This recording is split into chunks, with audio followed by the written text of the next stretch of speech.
Caroline Span, bonjour. Bonjour. Tu es cofondatrice de la MedNum. Est-ce que tu peux nous dire un petit peu ce que fait au quotidien MedNum et quelles sont les ambitions? Alors, la Ménum, c'est une coopérative d'intérêt collectif qui a été créée il y a 3 ans.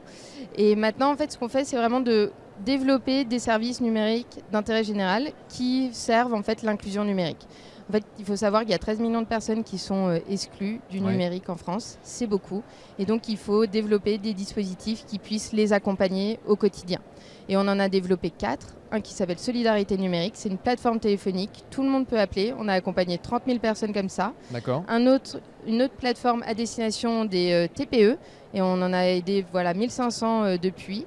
Et puis d'autres, l'indice de fragilité numérique qui nous permet vraiment de géolocaliser les zones où il y a des personnes qui sont en difficulté. Et le quatrième, réfugiés.info, comme son nom l'indique, ça s'adresse aux personnes réfugiées et c'est une plateforme d'information pour leur permettre en fait de mieux s'intégrer en France. Très bien.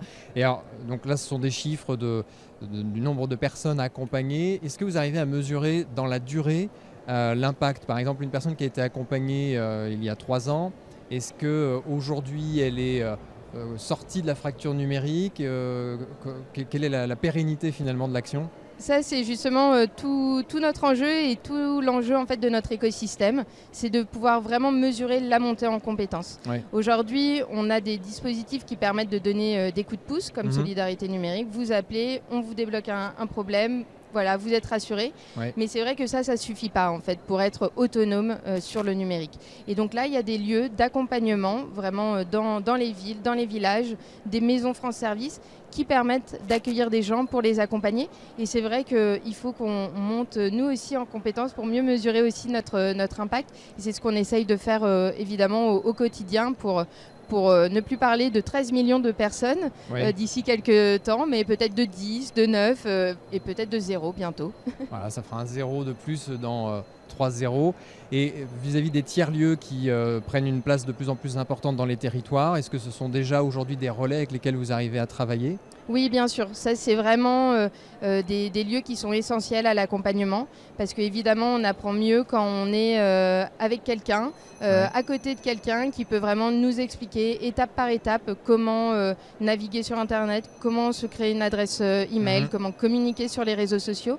Et donc vraiment, c'est dans ces lieux qu'on trouve des médiateurs numériques ou des médiatrices numériques. C'est vraiment ces professionnels de l'accompagnement. Donc vraiment, ces lieux sont essentiels à la bonne tenue de notre écosystème.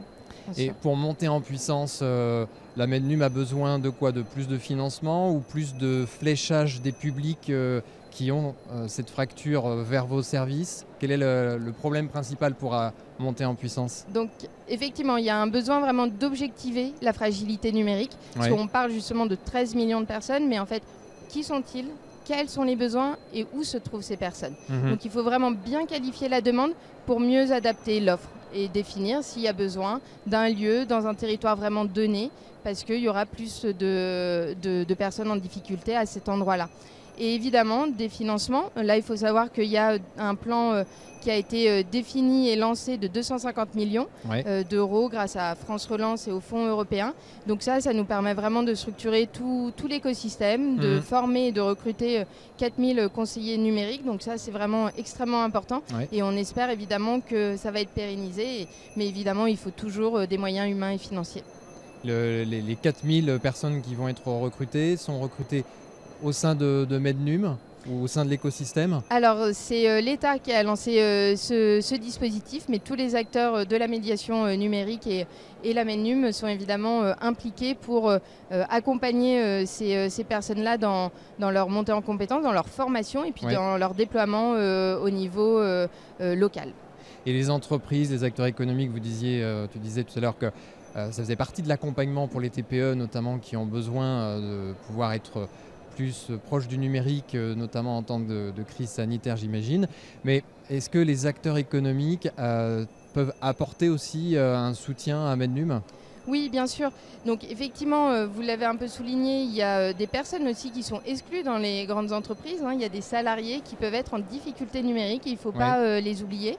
Il y a des très petites entreprises aussi, on en dénombre 2,5 millions qui sont considérées comme éloignées du numérique. Là aussi, il faut pouvoir mettre les moyens pour les accompagner dans leur démarche. Voilà, il y a beaucoup d'artisans qui n'ont pas forcément leur adresse professionnelle en ligne, qui ne savent pas faire une facture électronique également. Et puis évidemment, les acteurs économiques dématérialisent. Donc en fait, ils sont aussi responsables un peu de cette situation. Heureusement, il y en a beaucoup qui se saisissent du sujet, comme la Fédération nationale des caisses d'épargne ou Orange, qui soutiennent des acteurs. Et ça, il faut le souligner et encore renforcer cet engagement-là. Ouais, donc finalement, la meilleure contribution que peuvent avoir les entreprises, c'est d'éviter qu'il y ait une fracture numérique pour leurs propres bénéficiaires et clients. Exactement. Merci Caroline. Merci beaucoup.